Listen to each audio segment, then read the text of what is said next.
이런 가운데 윤석열 대통령은 고위공직자범죄수사처 검사들에 대한 연임안을 2달 넘게 승인하지 않고 있습니다.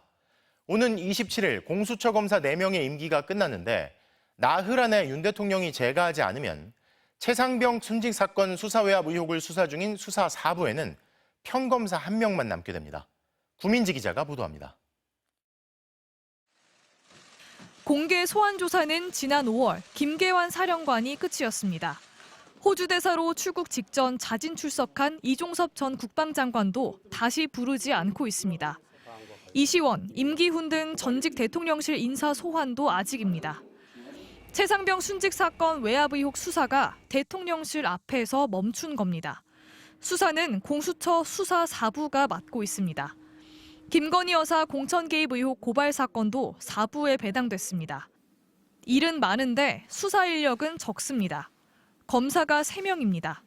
이 가운데 2명은 3년 임기가 이번 주 일요일에 끝납니다.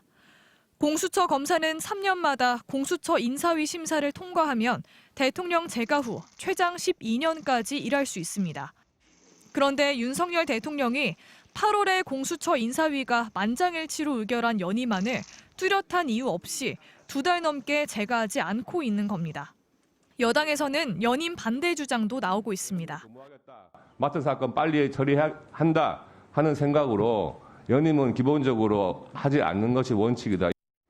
공수처법상 검사 정원은 25명인데 지금도 18명이라 공수처는 만성적 인력난에 빠져 있습니다. 윤 대통령은 검사 3명 신규 임명안, 검사 4명 연임안 등 모두 7명의 인사결재를 미루고 있습니다.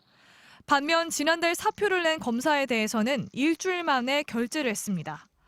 대통령 본인이나 김건희 여사 사건이 공수처에 지금 수사 중인데 이 수사를 공수처 검사의 공석 사태로 인해서 간접적으로 방해하는 것이 될 수도 있는 것이고.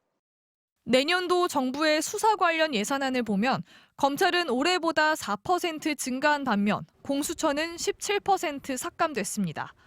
대통령실은 연임 재가와 관련해 확답을 할 수 없다며 즉답을 피했습니다. MBC 뉴스 구민지입니다.